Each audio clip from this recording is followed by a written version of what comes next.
Divine and royal greetings, family. Built through book club here with another episode, another discussion. I am Shayola Benta along with Coach Shantae Wilkerson. And we are going to, I'm trying to find some place to put my sage down. We are going to have maybe a different type of conversation today. Of course, we err on the side of health and how it may relate to your life. Today's discussion is about a little bit about breatharianism, right? Or breatherian. Breatherian. See, I haven't even practiced this level of diligence, if you will. Meaning, we know that there are different layers to this walk, this journey. So, some people may consider themselves a flexitarian, where their diet, flexes between different things. And then you may have a vegetarian who, doesn't consume milk, flesh products, but they may still consume dairy. Then you may have someone who is a vegan, no flesh or dairy. Then you have someone that may be a raw vegan, and that's their food prepared below 120 degrees. Then you may have a juicitarian. That person just consumes mainly juices. And then you have people that just consume air, right? Consume their breath. So if you're interested in learning more about that particular lifestyle, there is a link in the bio that will take you to the brother that will be introduced or talked about in today's video. And we did choose a video from Dr. Mumbi Saraki. Shout out to her. She's in Kenya. And she always brings us these great topics, spiritually based, some of them. I like to think of our collective as an elite group. We did go through a rigorous training. And, it spoke to me at least. Hopefully, it'll speak to the rest of the crew. So we're going to go ahead and get started. This video is about 17 minutes long. And we very well may stop in between just to unpack and talk and see where we are and see what those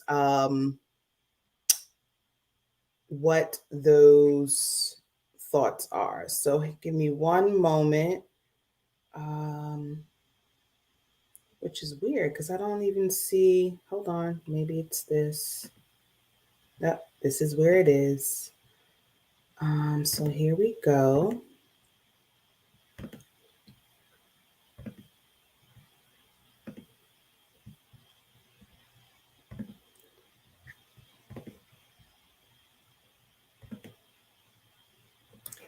All right. We getting to it, y'all. We getting to it. Here we go.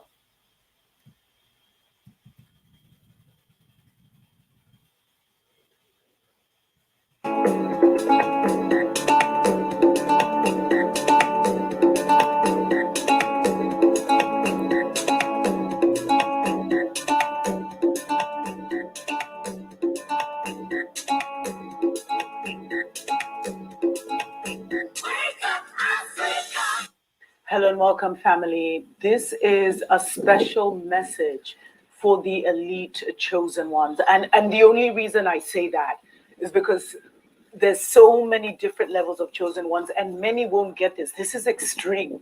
So if this does not resonate, please know that it's not your message. But for the elite chosen ones, I just wanted to explain something that the Great Spirit has been showing me, that the ancestors, my spiritual team, have been showing me, and please let me know if you've been feeling this, is we are reaching a point where we are going to have to be able to survive by breath alone for a few days, for a week, for a month, for 2 months. And that's why a lot of you have been feeling this need to detox. Like right now, during the month of September, I've actually gone on a detox with my soul sisters. And, they've gone raw. Some of them are already at the level of raw. But, I'm just doing like pure vegan kind of detox, no oils, no whites, no all of that. But it's something that was heavily, deposited in my spirit as something that we should do in September. I mean, all of us kind of got the same, you know, got the same message. And then when we shared, it was like, yeah, let's detox in September. And this month actually is the month of like purging, setting new, activities for yourself. And it really is like the energy is very favorable to a detox. But what I found, family, is I think you've seen recently the old Rasta gentleman. Well, no, the elder. Let me not even say old. There ain't nothing like old. Death is an illusion. The elder who came out, who was a breatharian, and he survives on breath alone. And that story, it captivated me. And I wondered, why are these codes being released now? And I think he came out with his story about a year ago or so. And he was talking about how he survives on the breath, on the light codes. And family, that's the level we're going to have to reach. And I think that's why his story, or he was led to discuss, to talk about his story, so we can tap into him. I mean, not tap into him like that, but we can tap into that narrative and kind of incorporate that narrative as a possibility for us. Because some of the habits we have, it's the physical things that we do for that habit that make it hard to walk away. It's like smokers will tell you that the thing they miss the most is like the lighting of the cigarette, holding it with their morning coffee or whatever, and the activity that it kind of that is around that smoking, more than the smoking itself. And for me, what I even eating, family, like, when you're fasting, sometimes it's not really the hunger, but that missing that act of eating and chewing and digesting. And these are the things that we're detoxing from. Remember, family, we're spiritual beings having a human experience. Thanks for the confirmation, spirit. And so everything happens here before it happens physically. But sometimes our narrative will create physical habits that make it hard for us to walk away from certain things. And so a time is coming. I know you've seen, family, there's so much censorship around this issue, but I know you've seen how much of our food is being poisoned, how they're even putting now nanotechnology into food. They're doing that research. Remember, whatever they tell you they're doing, they've already done. They're usually 50 years ahead of the information that they're sharing with the sheeple. A lot of the lands are toxic, so the food we're eating is extremely low vibrational, etc., etc., unless you can get access to organic food. And then for you guys who are still eating flesh, like, wow, you can't be an elite chosen one and still be eating flesh. There's no way, because it's too heavy of a vibration, family. Like, to walk away from flesh, yeah, and the heaviness and how heavy that vibration is very hard.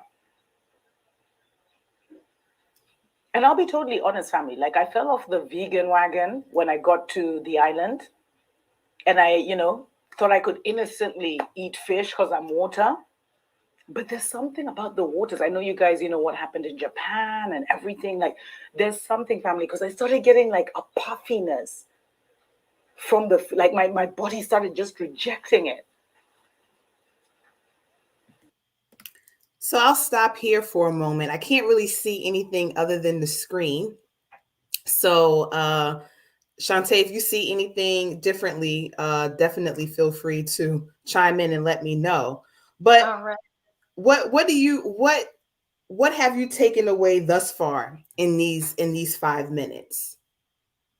It's a lot of information that I'm sure she's going to share throughout this, but just the concept of, that breatharian lifestyle. And I think I had started watching video of the gentleman that she was speaking of a few years ago, and it was just so far fetched, so far out of reach from anything that I had thought about or anything that I thought was possible, that I didn't even really consider it as a lifestyle option for me at the time. I was just, oh wow, that's awesome for you. Kudos.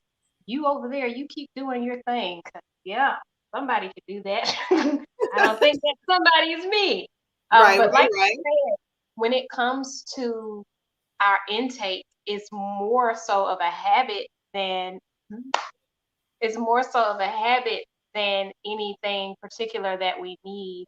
And I laugh because I'm a fan of tarot and oracle deck. And recently there was a deck called the Metaphysical Cannabis Oracle. It recently came out. I think it came out last month in September.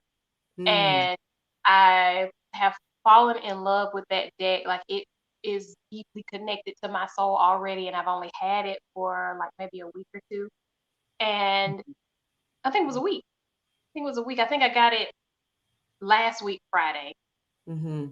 Not last week Friday, the previous Friday. But anyhow, I cleansed and saged and all that kind of good stuff. And the first reading that I gave myself was beautiful, but one of the cards that came up was food meditation. And Mm, mm-hmm. it's beautiful that this is the subject that we are discussing today because that's some real stuff. What we put into our body, what we consider food, is extremely important. And when we realize that we're just eating things out of habit, or we're eating things from a space of emotion, or we're eating things for any other reason than true nourishment for our divine vessels, that's where we have to go back to the basics and say, okay, I know I need these things, but I want those things. So I've got to dial it back, maybe do a detox, maybe do a colonic, maybe do an enema, so I can get back to these things, this level of balance. And when you get here, you can do all kinds of things. That Mm. breatharian definitely on up there in the in the realm of things that's possible, but there's a lot of stuff you have to do here first before You can get to that. Yeah, I definitely agree. This download came to me about 2 years ago, where it's like you all will get to a space where you will not be able to eat and consume the way that you are. And I heard of this lifestyle, but I wasn't really aware of anyone that was doing it until this elder. I think I might have seen his story probably about a year ago, and it is quite fascinating. All right, let's jump back in. It's like it started retaining that energy. And even though I wasn't eating as much of it, I was like starting to gain weight and stuff. And so for the elite chosen ones, we're at war. We're like pulling in, we're overlaying the new energetic framework, the new earth order. And they can't stop us.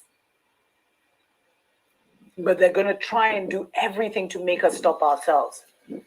And it's funny because, I was speaking to a Rasta man and we had this conversation many years ago now, come to think of it. But what he was telling me is like, it's going to reach a point where if you're going to Babylon for whatever reason, like if you're living by Mount Zion, like some of us, we're so blessed and grateful to be able to do that where our food is all fresh and for the most part organic.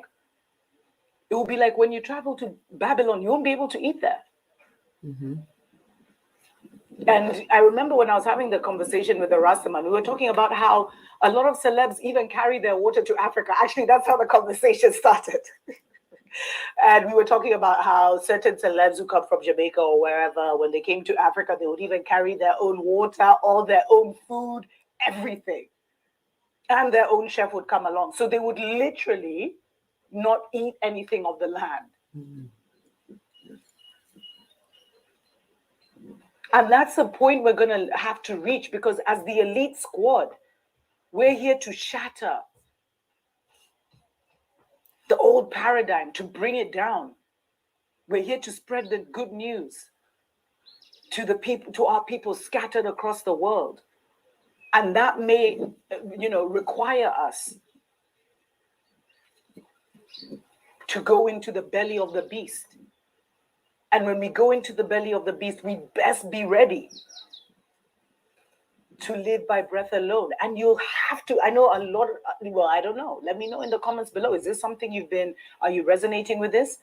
Because I know the ones who this message is not for, this will be too wild for them. They'll be like, what? But we have to start already taking that narrative in. Because family, it's like they are going to crash the food system. And what if you're caught in a place where literally I feel like they're trying to turn, this whole transhumanism by any means necessary. And food may be like their last frontier. Or what happens when food is not available? How do you survive? I feel like some of us will, because we will be called into those danger zones, or we're already in those danger zones. So you're being called to prepare now. Remember 2 years ago, I talked about prepare, stock up on food. And now the ancient ones are saying,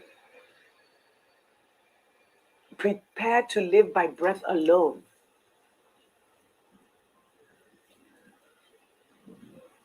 Because there may come a season, I don't even want to put it into the reality like it will happen, but there may come a season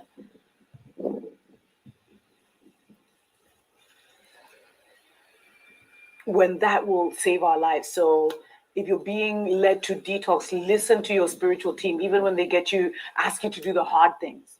If you're being urged to detox family. If you're being urged to go back to vegetarian, vegan, maybe even become a fruitarian, do that. And of course, some of these things like vegan and everything, it really does take either being on Mama Africa, where you're close to people growing greens and all these things everywhere, and fruit trees and everything, or having your own garden to a certain extent, or a supply. And family, remember back in the day when I did the video of food and I said you can remove the energy and also put energy into it. But now it's getting trickier if you're in Babylon, family. Mm-hmm.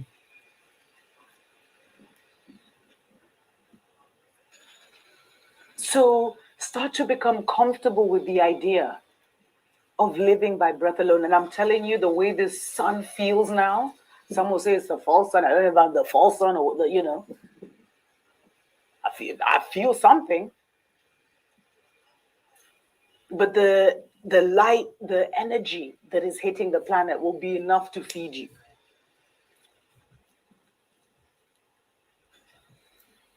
And let me just say, this message stresses, it's not stresses, but it stretches me, because it's like, whoa. Like,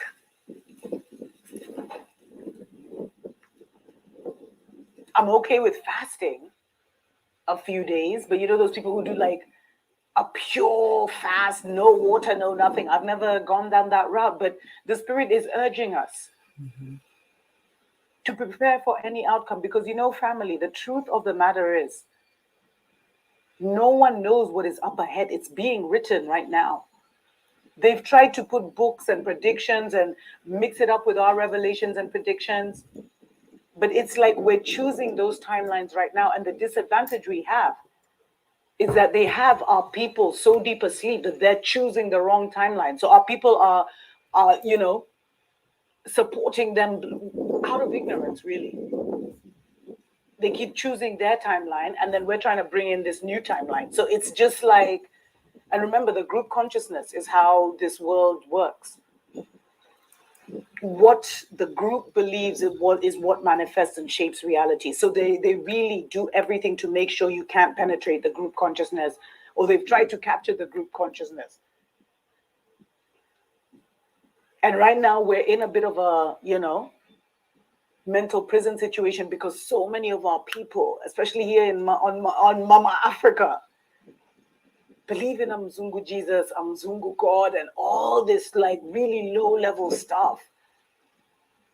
So it's very hard being a high vibing being. And I've seen all your emails for the Unity Communities family, especially around Africa, actually around the world.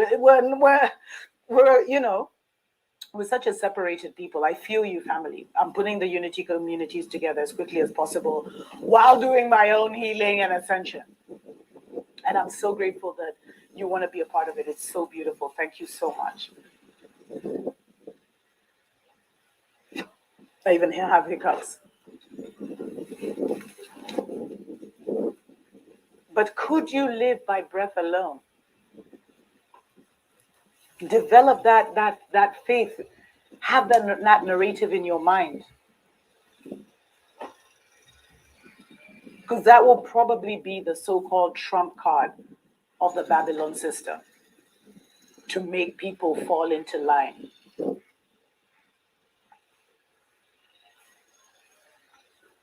Or to try and block our way out of here.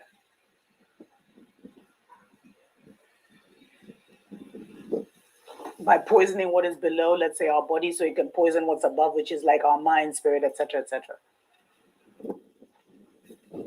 Could you live by breath alone?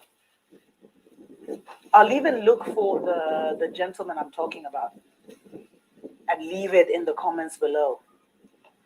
Just be ready, family. Be ready. Especially if you're in Babylon. I know, there's many families that have taken on fasting, or they periodically just do one meal a day, intermittent fasting. And this is a message for me as much as it is for you, like to push ourselves beyond these narratives, so that in case we're ever called on to go into the belly of the beast, into the stronghold of the enemy, we'll be totally fine. Just, it reminds me of, I don't know if you guys remember that movie of the Dalai Lama, the Dalai Lama story. I know I was going to say Dalai Lama daughter. The Dalai Lama story, where, I don't know, there was a movie that came out when we were younger, and the young boy was kidnapped, and he didn't eat I think he was kidnapped for almost like 3 months, or almost 3 or 6 months. I can't remember the year. It was a long time. And he didn't eat anything. He didn't eat any of their food or anything, but he didn't go down. And actually here, he had special leaves where he would just pull out a little leaf, probably a moringa leaf, whatever. And that would sustain him for the day. And he'd always do it like when they weren't looking. So we just have to, work out our mind, expand our narrative, when nothing is impossible, family.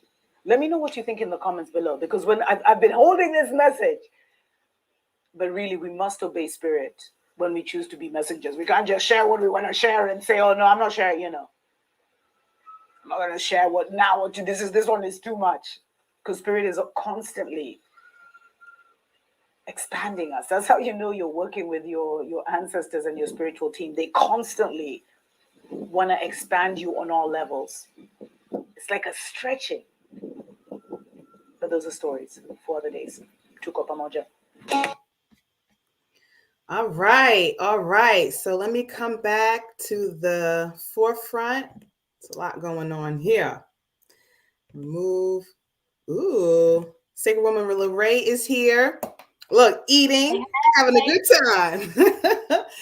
All right. So again, that definitely was a lot to take in, especially if you haven't heard this content before.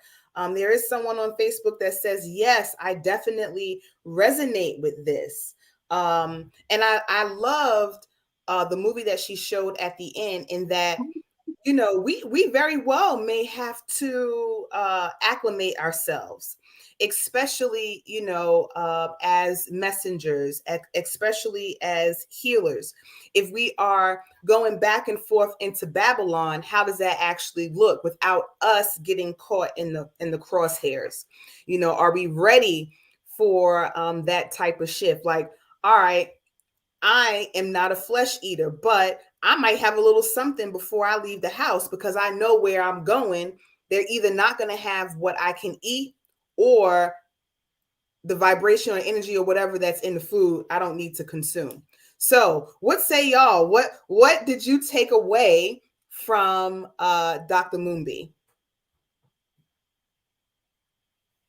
First thing I want to say is, I just knew she was talking about the golden child. I just knew it. If she hadn't put that thumbnail up there to show what movie she was talking about, That's immediately where my mind went, because they had the same concept in that movie with the golden child, which apparently was a girl.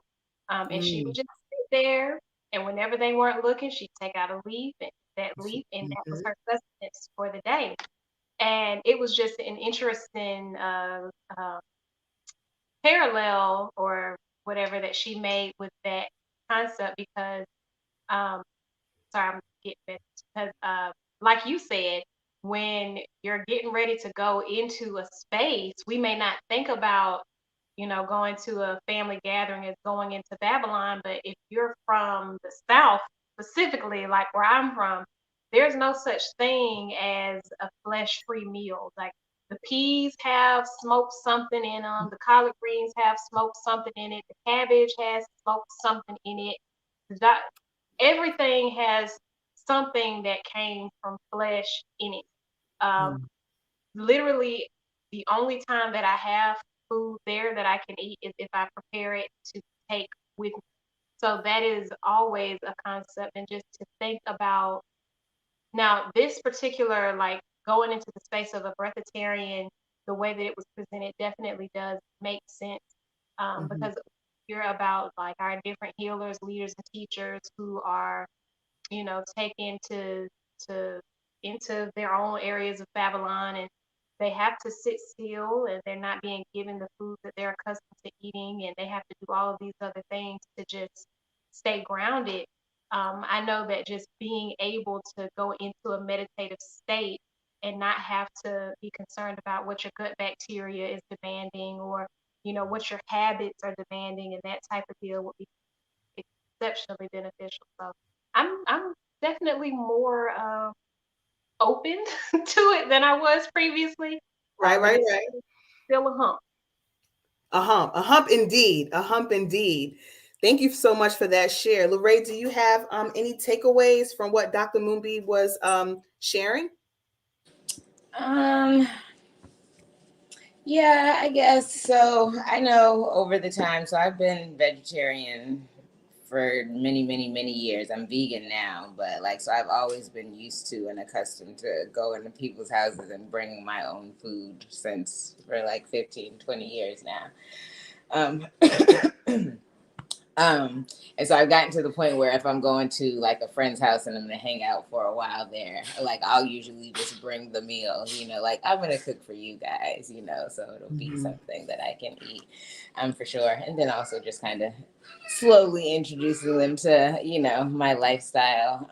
But from what I took from the what she was saying specifically, I'm like that breatharian. It definitely sounds intense. I don't know that I would be ready for it. I'm one of those people for sure who I realized even when she was talking about the smoking and the eating, it's like the habit, like the activities, the Mhm. things that I associate with it, not the actual feeling of fullness or, relaxation or whatever that I may get from it. But it is like, oh no, the process, I suppose.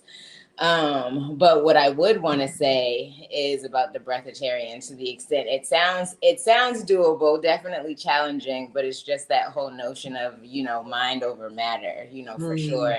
And then really understanding that it is the mind that creates, like she had explained that we're spiritual and soulful beings having a human experience. So it's like we've created that human experience over time, and so we can also create that experience of us being able to live off of just the breath. I'm sure it will definitely be challenging, but like definitely, being intentional and in that space. So I don't know that I'm ready for it yet. I hope whenever the season calls for it that I am, and that the season is not very long, because I definitely love to eat. But Yeah.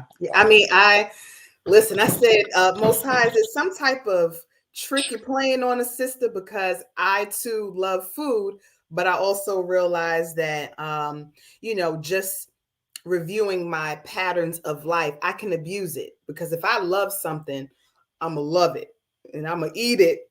And sometimes I'll eat until I'm like, oh, I shouldn't have had that last bite. It's just too much. But one of the things that came to my mind is, we're going through, we're approaching these solar flares, right? So the planet is going to get warmer. Our bodies probably wouldn't even be able to take in the things that we are accustomed to taking in now anyway. So, when I was teaching, I would always encourage my students to fast intermittently. Take out of your diet the things that you love, because when that time comes, at least muscle memory will kick in, right? So we're not going through anxiety and depression and withdrawals because we can no longer have the foods that we are accustomed to, not because we just have decided not to eat them or consume them. They're just not available.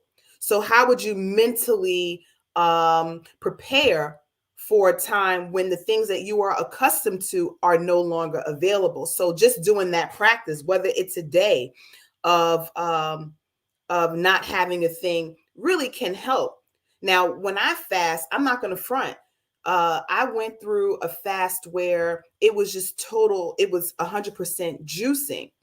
And by that third day, y'all, it was just like mentally, it's like I needed something to chew. It really is amazing. Like your body is like, oh wait, we're not chewing anything. And it really was tough. But I would say by the fifth day, I had gotten over it. But those first 3 days, it was really no joke. Then she mentioned some of us are choosing the wrong timeline. Now, I had the privilege of being a part of a webinar yesterday where the host was talking about timelines and what are they? And really, it's like a fork in choice. If you, let's say, she said, for an example, you decide rather than being a part of this session, you say, okay, well, I'm just going to watch TV or I'm just going to watch Netflix. By you choosing that choice, now it's taking you farther away from where you're supposed to be because you weren't tuned into the information to carry you to the next space. You're hovering around a timeline that doesn't work for you. So, and that really stood out for me because sometimes I'll do that, like, oh, I'll do this instead of that. But it's like, well, is this what you're supposed to be doing? And sometimes I'll feel that I don't want to call it shame or guilt, but it's like, this is not what you're supposed to be doing in this space of time. I'm not talking about getting your rest and chilling and doing those things, but we can choose these timelines that will keep us in the abyss of Babylon. So, as we continue to grow through our initiation, our ascension, our evolution, we have to be cognizant really of the decisions that we're making, because all decisions, good, bad, or indifferent, has a consequence. And consequence doesn't necessarily have to be a bad thing. So she also said that the group consciousness matters. So if we have a part of the consciousness that's like, I'm going to eat my meat, I'm going to eat my dairy, I don't care what we're going through, this is what I'm doing, it will affect everyone else. Because I think what's going to happen is we're going to be called to say, okay, well, which timeline you choosing? Because if you're choosing what is not for the benefit of the collective consciousness, then we're just going to move without you. And, that could be tough as well. So anything, let me ask, how do you think you would feel with just maybe having one meal a day? I've tried it. It is not for my temple at this time. Okay. Now, I have accidentally, like, if I get into the flow of, oh, am I real creative? And I'm just going to let all my creative energy out. I'm going to get all of these things done that I need to do. And da da da da. If I start my day with a green drink, I'll probably go till like 4 or 5 o'clock in the afternoon. And then my body is like, girl, if you don't give me something to eat, it's going down. And that's the only time when I can, if I do that, then I can go like one meal a day. But if I am at a steady pace, I'm not like in hyperdrive, I need to at least have 2 meals a day. Because those green drinks, they can hold me for a good little time. That's real. That's what's up. What say you, Lorraine? Can you live off of one meal a day? Oh, absolutely. I feel Intentionally. like that's how I eat. I've eaten most of the years of my life, anyway, not purposefully, but just that way. Because in fact, when I try to do it intentionally, then I'm hungry. Then, I'm like, I'm trying to eat all the things. Yes. Yeah. And so for me, it's really like if I start eating like heavily early in the day, then I'm going to want to eat all throughout the day. But like Shantae said, if I don't have a meal until like 3, 4 o'clock, I'm like, I might just be good for the day. How about you, Shayola? I can do it. I have done it. I do it more effortlessly when it's not intentional. I'm like Lorraine, when it's intentional, it's like, dang, I'm ready to eat now. But really getting into, okay, well, if I'm going to have that one meal a day, it's definitely going to be lunch. That 12 to 3 time frame, I'm going to, get what I need so that when it's metabolism time, it's a slow, pace until I have my next intake, which, would be a liquid. But honestly, y'all, this has really been, and I can probably go through some old journals where I just knew that this time would approach. Like we have to be aware, because even as plant eaters, plant-based vegans, what have you, raw vegans, we have to understand that that nanotechnology is real. Now, even though we as in this avatar are also nanotechnology, we are natural beings, right? And we know that you cannot trademark nature.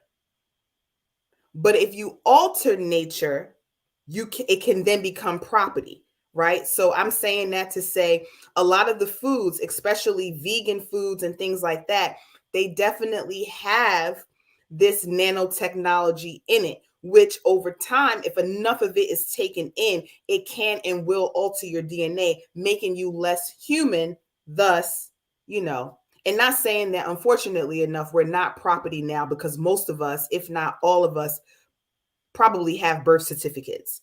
And that's a whole nother topic for a different day. But, just really understanding, again, what it is that we're consuming, albeit eating, watching, hearing, is definitely is necessary.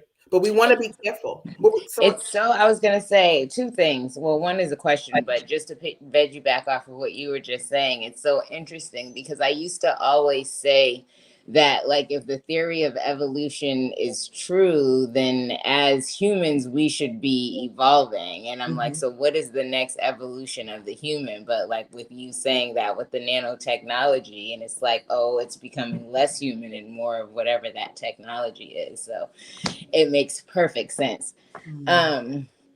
But my question would be, when you were asking about eating the one meal a day, because I was actually just reading something on this earlier today because I'm trying to exercise, right? So I'm like, I can definitely change my diet. That's always easier for me. The exercising is a whole nother challenge. So I'm on day 7 of a 90-day challenge, so I'm very proud. I have gone 7 days straight. Woo-hoo. But today was actually a break day, and so they were reading. They gave us some materials to read, and they were talking about eating, nutritiously or whatever, nutritious meals. So they advised against the not eating throughout the day, that you should definitely eat. And it's because of, like, as far as at least weight loss and losing fat is concerned, because they say when you do that, it tells your body to store the fat, which is what ultimately we're trying to get rid of. So what are your thoughts on that, as far as like people who are definitely trying to eat right and definitely practice in this way, but also maintain A nice little set of abs. That's a great question. I think it would be one, determining what is it that you're actually doing. Now, one meal a day doesn't necessarily mean that there are no other intakes for the day in my mind, right? So if I have a green juice for breakfast, then I know, okay, I can have, I may not need anything until 12, 1 o'clock. That will be my meal. And then for dinner or before, sundown, I can have another juice or something to the sort, water, tea. But if the body, again, things happen mentally, spiritually before they happen physically. So if mentally, okay, body members, we're preparing for this intermittent fast, which is going to require us to have one meal a day. That means we only going to be chewing once a day. We have to prepare for that. But I do believe that if the body is starved of nutrients, it will ultimately store fat, because the body doesn't know when will be the next time that it will consume. So it's just like, wait, we got to hold on to what we got. But I think it is definitely more of a mental faculty. Yes, I like that. I like that. That I can do. Look. Okay. So we're winding down on our session. We love bringing these topics to you. And hopefully you will, drop in the chat if there's something that you would like to hear us talk about.